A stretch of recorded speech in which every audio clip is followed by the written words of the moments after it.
आपको मालूम है ना, एक बार हमारे पास भी एक औरत आई थी, बहुत पहले सुनाया था मैंने। वो औरत आई, कहती मौलाना साहब ताबीज़ दे दो। क्यों? कि मेरा पति मेरा कहना नहीं मानता। हमने कहा क्या चाहती हो कि तुम्हारा शौहर तुम्हारे कहने पे चले? तुम जहां कहो उठे वो उठे, तुम कहो बैठे तो बैठ जाए, क्या चाहती हो तुम्हारा गुलाम बन जाए? तो कहा मौलाना साहब आपने तो मेरे दिल की बात ही छीन ली। देखिए औरतों की प्लानिंग। हमने कहा अच्छा ठीक है, चलो तुम्हारा शौहर ऐसा हो जाएगा, तुम क्या चाहती हो? कहा यही चाहती हो। हमने कहा नाम बताओ तुम्हारा। कैसा मौलवी है? हमने क्यों, क्या हुआ? नाम लूंगी अपने शौहर का। क्यों? अरे नाम लेने से तो तलाक हो जाएगी। हमारे बड़े बड़े मौलाना कहते हैं कि पत्नी को पति का नाम नहीं लेना चाहिए। हमने कहा अच्छा, और हमें उसके मुंह से नाम निकलवाना था। तो मैंने कहा कि अच्छा ऐसी बात है। हमने कहा जब तक तुम नाम नहीं बताओगी तो तुम्हारा पति तुम्हारा गुलाम कैसे बनेगा? ताबीज में नाम लिखा जाएगा, तभी तो तुम्हारा पति तुम्हारा गुलाम बनेगा। कहते अच्छा ये बात है कि हाँ। बुलाती है अपनी छोटी सी बच्ची को, वहां लला ललो बोलते हैं बरेली में। लड़के को लला, लड़की को ललो। ललो इधर आ। हाँ क्या तेरे पापा का क्या नाम है? बच्ची कहती है रहमतुल्लाह। मेरे पापा का नाम रहमतुल्लाह। हमने कहा रहमतुल्लाह? हाँ हाँ हाँ हाँ। हमने कहा ये तो रहमतुल्लाह बता रही है कि हाँ यही नाम है। हमने कहा क्या नाम है? कहा यही जो बताया बच्ची ने। फिर भी नहीं बोल रही, वो भी बड़ी ढीठ है। तो हमने कहा क्या नाम है? ये बच्ची सही से नहीं बोल रही कि वही बोल रही है। सही है क्या? क्या है बच्ची? रहमतुल्लाह। हमने कहा रहमतुल्लाह कि हाँ हाँ जो आप बोल रहे हैं वही है। तो हमने कहा ये नाम तो तुम्हें लेना पड़ता है। कभी नहीं लेती हूं। हमने कहा तो इसका मतलब तुम नमाज नहीं पढ़ती हो? कहना नहीं, नमाज 5 टाइम की पढ़ती हूं। हमने कहा नमाज पढ़ती हूं उसमें तो नाम आता है? कहा नहीं आता है। हमने कहा नमाज पढ़ती हूं तो सलाम नहीं फेरती हो? क्या फेरती हूं? हमने कहा उसमें तो आता है अस्सलामु अलैकुम बरहमतुल्लाह। रहमतुल्लाह आता है कि नहीं आता है? तो कहती है जब वो नाम आता तो नहीं लेती हूं। तो हमने कहा फिर क्या कहती हो? तो कहती जब वो नाम आता तो मैं कह देती हूँ अस्सलामु अलैकुम ललो के अब्बा। मैं नाम नहीं लेती हूँ। अस्सलामु अलैकुम ललो के अब्बा, अस्सलामु अलैकुम ललो के अब्बा। बताइए ये हाल है।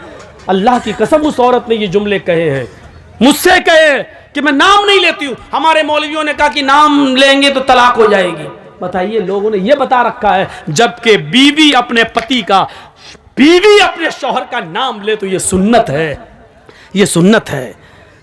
देखिए अल्लाह के नबी अपनी बीवी आयशा से कहते हैं आयशा जब तुम नाराज होती हो तो मैं समझ जाता हूं कि तुम मुझसे नाराज हो, और जब तुम मुझसे खुश होती हो तो मैं समझ जाता हूं कि तुम मुझसे खुश हो। हजरत आयशा ने कहा अल्लाह के नबी कैसे? मैं तो कभी जाहिर नहीं होने देती हूं अपनी नाराजगी, फिर आप कैसे समझ जाते हैं? मैं नाराज भी होती हूं तो हम जाहिर नहीं होने देते कि मैं नाराज हूं, फिर आप कैसे समझ जाते हैं? फरमाया आयशा शौहर हूं तुम्हारा, चेहरा पढ़ता हूं, जानता हूं तुम्हें। का नहीं बताइए आप मेरी नाराजगी का पता कैसे लगाते हो? फरमाया आयशा जब तुम मुझसे नाराज होती हो तो कहती हो किसी बात पर इब्राहिम के रब की कसम।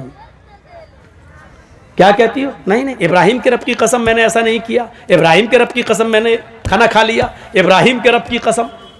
जब तुम मुझसे नाराज होती हो तो कहती हो इब्राहिम के रब की कसम, और जब तुम मुझसे खुश होती हो तो कहती हो मोहम्मद के रब की कसम। मोहम्मद के रब की कसम मैंने खाना खा लिया, आप दिखाइए। अल्लाह के नबी मोहम्मद आपके रब की कसम, मोहम्मद के रब की कसम। आयशा जब तुम मेरा नाम लेती हो तो मैं समझ जाता हूं कि तुम मुझसे खुश हो। आयशा की उम्र कितनी है? 9 साल। और अल्लाह के नबी की उम्र कितनी है? 54, 54 साल। लेकिन मियाँ और बीवी के दरमियान इतनी लंबी उम्र का फासला होने के बावजूद आयशा क्या कह रही हैं? मोहम्मद के रब की कसम। और अल्लाह के नबी क्या कह रहे हैं? नाम लो। क्या कह रहे हैं? नाम नहीं लेना चाहिए हैं? मैं पति हूं। क्या कह रहे हैं? जब तुम मुझसे खुश होती हो तो मैं समझ जाता हूं कि खुश हो, क्योंकि तुम कहती हो मोहम्मद के रब की कसम। यानी बीवी जब अपने पति का नाम ले तो ये मोहब्बत की अलामत है, मोहब्बत की अलामत है। मैं तो कहता हूं कि नाम लेना चाहिए, हर औरत को नाम लेना चाहिए। कुछ जाहिल औरतें क्या कहती हैं? बच्चे का नाम है फरीद तो अपने पति को बुलाएंगी, आदमी का नाम है सलीम तो ये सलीम नहीं, ए फरीद के पापा सुनो। और जब तक फरीद नहीं था तब तक क्या कहती थी?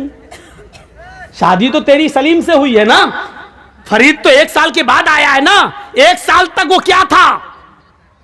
ए जी, ओ जी, बस। कहां तुमने अपने आप को बना लिया, ए जी सुनो, अजी सुनो। और जब बच्चा पैदा हो गया, ए फरीद के पापा, ए नसीम के पापा। ये अजीब सिस्टम है, नाम लो डंके की चोट पर। तो मेरे भाइयों, हजरत फातिमा ने भी क्या कहा था, आए अली, जब मेरा इंतकाल हो जाए तो मुझे रात की तारीकी में इशा के बाद मुझे कब्रिस्तान ले जाना दफनाने के लिए, दिन के उजाले में नहीं। फातिमा ने नाम लिया, अली जब मेरा इंतकाल हो जाए तो दिन के उजाले में मुझे दफन मत करना, कब्रिस्तान मुझे इशा के बाद ले जाना। फरमाया, फातिमा ऐसा क्यों कह रही हो? अगर तुम्हारा इंतकाल फजर के बाद हो जाए तो क्या मैं इशा के बाद ले जाऊं? तुम्हारे नबी ने, तुम्हारे अब्बू ने तो कहा मैयत को जल्दी कब्रिस्तान ले जाओ। कहा सब कुछ ठीक है, लेकिन मुझे रात में कब्र में ले जाना, रात में दफनाना। कहा क्यों? कहा अली, मैं नहीं चाहती हूं कि मेरे मुर्दा जिस्म पर पड़े हुए कफन पर भी किसी गैर मर्द की नजर पड़े।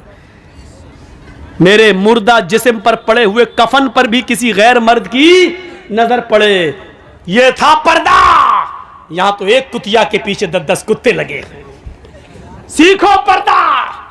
यह पर्दा था, मेरे मुर्दा जिस्म पर पड़े हुए कफन पर भी किसी गैर मर्द की नजर ना पड़े। ये दिया है मोहम्मद की बेटी फातिमा ने इस्लाम का पर्दा। ये बताया है मोहम्मद की बेटी फातिमा ने कि पर्दा ये होता है। मैं समझता हूं कि शायद ये तकरीर मैंने कहीं ना की हो, ये जुमले मैंने अभी तक कहीं नहीं बोले हूं।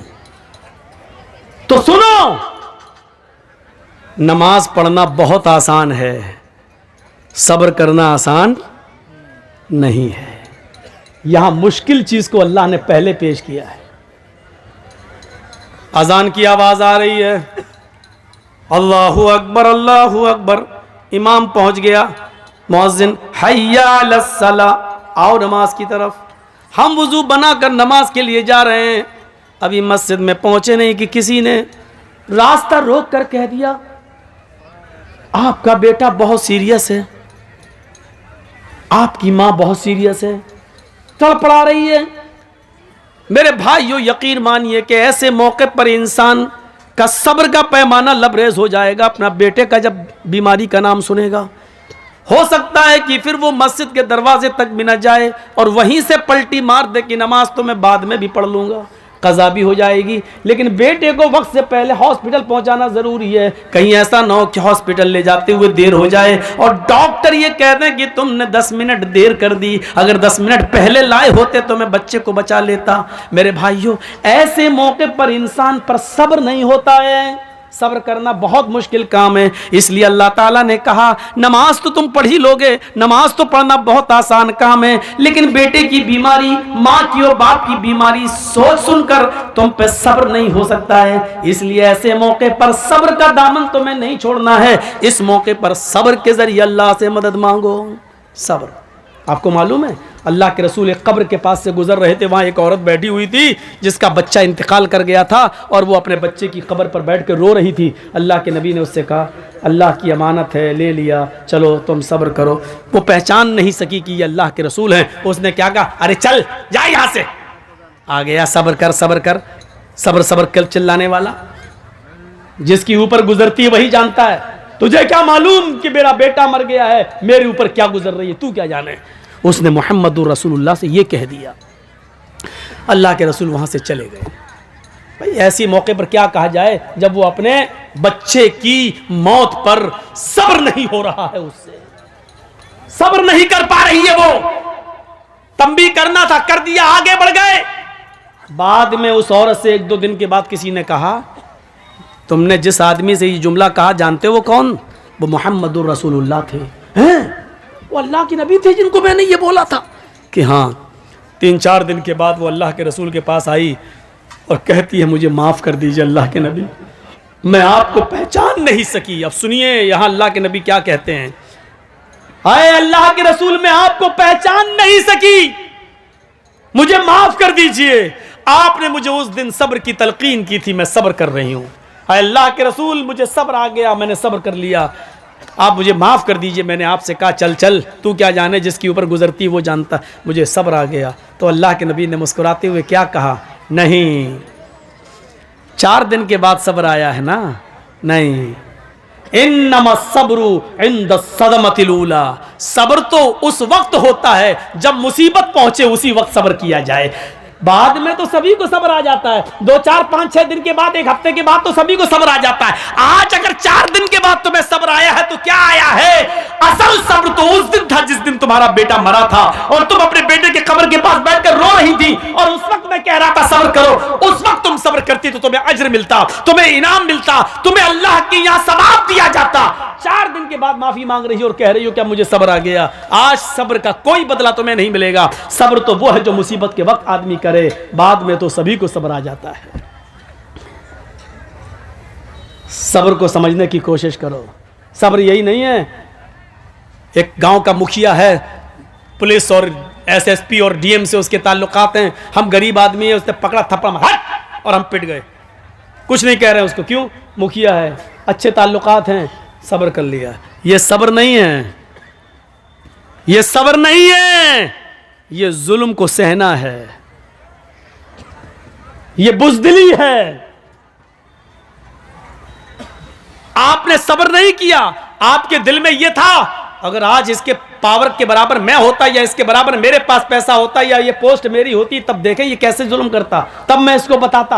आप जुल्म सब्र नहीं कर रहे हैं, आप जुल्म सह रहे हैं और जुल्म को सहना एक और जुर्म है, एक और पाप है, एक और गुनाह है, एक और ये बुज़दिली आपने। मुसलमान कभी बुज़दिल नहीं होता है, मुस्लिम कौम जुल्म सहने के लिए पैदा नहीं हुई है। आपके अंदर गुस्सा है, होना चाहिए।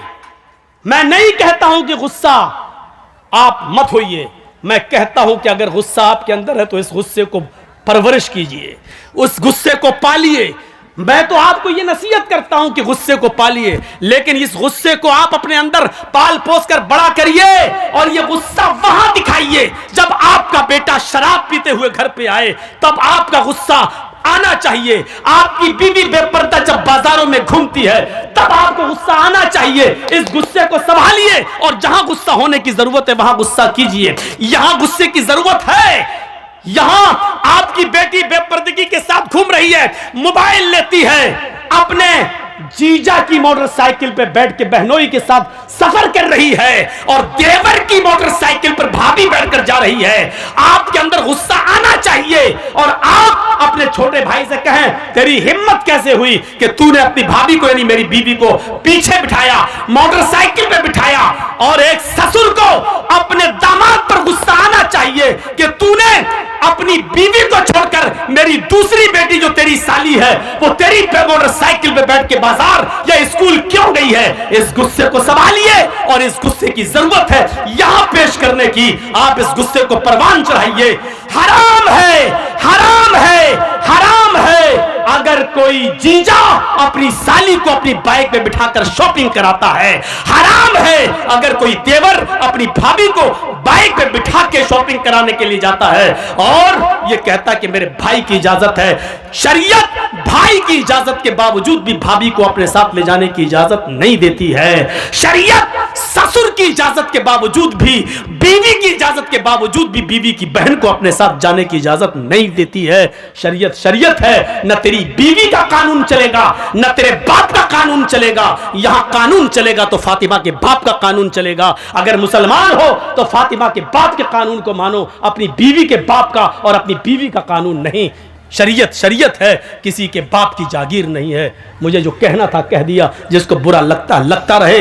अगर बुरा लगता है तुम्हें तो अल्लाह की कसम में कामयाब हो गया। अगर मेरी बात तुम्हें चुभी है तो अल्लाह की कसम में अपने जलसे में कामयाब हो गया। और अगर मेरी बात का बुरा नहीं लगा तो हमें सोचना पड़ेगा कि हमारा जलसा कामयाब हुआ है या नहीं हुआ है। क्योंकि जब बुरा ही नहीं लग रहा है तो इसका मतलब यह कि आप वही करोगे जो करते आ रहे हो, और जब वही करना है जो करते आ रहे हो तो फिर एक जलसा बेकार है, आपका यहां बैठना बेकार है। रात के 1 बजे 1:30 बजे 2 बजे तक यहां बैठकर अपनी आंखें फोड़ना बेकार है, क्योंकि आपको कोई सवाब नहीं मिलेगा। मेरे प्यारे साथियों, दीन सुनने आए हो ना, कुरान हदीस सुनने आए हो। इस कुरान और हदीस की एक बात यह भी है और गिरह बांधो, इन्ना अज़ाबन यौमल क़यामती, इन्ना अशद्द अज़ाबन यौमल क़यामती अल मुसव्विरून। ये याद करिए। और जितने लोगों के मोबाइल मौलाना जर्जीस की तरफ लगे हुए हैं, सुने, इन्ना अशद्दन्नासी अज़ाबन यौमल क़ियामति अल मुसव्विरून। क़यामत के दिन सबसे सख्त अजाब, सबसे खतरनाक अजाब उस आदमी को दिया जाएगा जो दुनिया में तस्वीरें खींचता होगा, जो दुनिया में सेल्फियां लेता होगा, जो दुनिया में एक अपने मोबाइल से, अपने मोबाइल के कैमरों से किसी मौलवी की तस्वीर लेता होगा या किसी की भी फोटो खींचता होगा। इन्ना अशद्दन्नास अज़ाबन, मैं हदीस पढ़ रहा हूँ, मुस्लिम शरीफ की हदीस पढ़ रहा हूँ। क़यामत के दिन सबसे ज़्यादा सख्त, मामूली अजाब नहीं, हल्का अजाब नहीं, इन्ना अशद्दन्नास अज़ाबन, अजाब के एतबार से सबसे ज़्यादा सख्त अजाब उसको दिया जाएगा अल मुसव्विरून, जो दुनिया में तस्वीरें खींचता होगा, तस्वीरें बनाता होगा। खींचो, आओ, मैंने किसी को इजाजत नहीं दी, और इसके बावजूद भी अगर कोई मेरी तस्वीर को खींचकर अपने साथ अगर लेता है तो वो सुन ले और समझ ले, और इस जलसे, इस हदीस को सुनाने के बाद भी अगर कोई लेगा तो वो याद रखे कि उसने न कुरान को अहमियत दी है, न मुहम्मदुर रसूलुल्लाह को अहमियत दी है। उसमें और वसीम रिजवी में कोई फर्क नहीं, वो भी नबी को नहीं मानता, तुम भी नबी की हदीस को नहीं मान रहे हो, कोई फर्क नहीं है। अब लीजिए जलसा खत्म करने के बाद मेरी सेल्फी, देखें कितने लोग लेते हैं। मैंने कह दिया कि उसमें और वसीम रिजवी में कोई फर्क नहीं। अब जो मोहम्मद का शेदाई होगा वो मेरा फोटो नहीं लेगा, जो वसीम रिजवी का भाई होगा वो फिर भी खींचेगा। अब देखता हूं कि कौन मोहम्मद का शेदाई है और कौन वसीम रिजवी का भाई है, अब देखना है मुझे। खींचो फोटो। नहीं मिसाल देना चाहता था लेकिन आज दी हमने। आए हो जलसा सुनने, मजाक बना के रख दिया है दीन के जलसों को, मजाक बना के रख दिया है। परचूनी की दुकान, किराना मर्चेंट की दुकान समझ लिया। जो समझ में आया वो अमल करेंगे, जो नहीं समझ में आया छोड़ देंगे। ये तुम्हारे बाप की जागीर चल रही है। इस्लाम के जो हमें पसंद है वो अमल करेंगे, जो पसंद नहीं आया वो छोड़ देंगे। नहीं चलेगा। शरीयत तो मुहम्मदुर रसूलुल्लाह की नापसंद को भी नापसंद नहीं मान रही है। याद है अल्लाह के रसूल का मामूल था, असर की नमाज पढ़ के आप अपनी सारी बीवियों के घर जाते थे, थोड़ी थोड़ी देर के लिए। आपकी जितनी बीवियां मौजूद थी उनके घर जाते थे, और हजरत ज़ैनब के घर थोड़ा ज्यादा बैठ जाते थे। क्यों? कि किसी जगह कुछ मिलता नहीं था। और ज़ैनब क्या करती थी, जो आपकी बीवी थी ज़ैनब बिन्त जहश, वो क्या करती थी, उनके पास शहद था तो शहद का शरबत बनाकर अल्लाह के नबी को पिलाती थी, थोड़ी देर हो जाती थी। जिसकी कई बीवियां हों तो बीवियों में तो आपस में टसन रहती ही है। अच्छा, उनके यहाँ ज़्यादा क्यों बैठ जाते हैं, हमें इतना टाइम क्यों नहीं देते हैं? तो सारी बीवियों ने सलाह कर ली। क्या सलाह की? कि अल्लाह के रसूल जिसके पास भी जाएंगे, ज़ैनब के घर से निकल के जिसके भी पास जाएंगे, सारी बीवियां नबी की ये एक ही बात बोलेंगे कि आपके मुंह से तो मगाफिर की एक पौधा होता है, मगाफिर एक जड़ी बूटी होती है, उसकी बदबू आ रही है आपके मुंह से। तो अब अल्लाह के नबी ज़ैनब के घर से निकले, दूसरी बीवी के यहाँ गए, उन्होंने कहा अल्लाह के नबी आपके मुंह से तो बदबू आ रही है, बदबू कहाँ से आएगी? फिर आप दूसरी बीवी के पास गए, उन्होंने भी कहा बदबू आ रही है। जब सारी बीवियां एक ही बात कहेंगी तो दिमाग तो कबूल कर ही लेगा ना कि इसका सभी एक ही बात कह रही हैं तो इसका मतलब बदबू। और नबी अकरम को बदबू से सख्त नफरत थी। खुशबू भी आप इतनी लगाते थे कि पसीना भी टपकता था तो खुशबूदार बन जाता था। जिस नबी की हालत ये हो वो बदबू को कैसे पसंद करे? तो कहा क्या खा के आए आप ज़ैनब के घर से? कहा शहद का शरबत पी के आया हूँ, इसीलिए बदबू आ रही है। तो अल्लाह के नबी ने कह दिया आज के बाद शहद को मैं हाथ नहीं लगाऊंगा, शहद मुझ पर हराम, नहीं पीऊंगा आज के बाद, नहीं खाऊंगा। तो शहद को अल्लाह ने हलाल किया और नबी ने क्या कह दिया, आज के बाद मैं शहद को हाथ नहीं लगाऊंगा। गौर करो, तुम अपनी मर्जी से जो चाहो पसंद कर लो और जो चाहो छोड़ दो, वो इस्लाम नहीं है। अल्लाह के नबी ने शहद को नापसंद कर दिया और क्या कहा, आज के बाद मैं शहद को नहीं पीऊंगा, जाओ शहद मुझ पे हराम। फौरन आसमान से जिब्राइल वही लेकर आ गए और क्या कहा, या अय्युहन नबी लिमा तुहर्रिमु मा अहल्लल्लाहु लक। आए मोहम्मद सल्लल्लाहु अलैहि वसल्लम, अल्लाह ने जिस चीज को आपके लिए हलाल किया है, आप कौन होते हैं उसको हराम करने वाले? लिमा तुहर्रिमु मा अहल्लल्लाहु लक, आपने उस चीज को अपने ऊपर हराम क्यों किया है जिसको अल्लाह ने हलाल किया? इस कुरान की आयत से आपको पता चल रहा है क्या मतलब हुआ? इसका मतलब यह हुआ कि अल्लाह की तरफ से अगर कोई चीज हलाल है तो उसको हराम करने का इख्तियार और हराम करने का पावर मोहम्मद रसूलुल्लाह को भी हासिल नहीं है। तो फिर हमें और आपको ये कैसे हासिल हो जाएगा कि हमें जो पसंद हो वो अमल कर लें और जो चीज हमें पसंद नहीं है उस पर हम अमल ना करें? जो चीज मेरी मर्जी के मुताबिक हो उसको हम मान लें और जो चीज मेरी मर्जी के मुताबिक ना हो उसको हम छोड़ दें। ये कैसे हो सकता है जब नबी अपनी मर्जी के खिलाफ शहद को हराम नहीं कर सकते अपने ऊपर? जब नबी को ये पावर हासिल नहीं है तो तुम्हें ये पावर और हमें ये पावर किसने दे दिया है?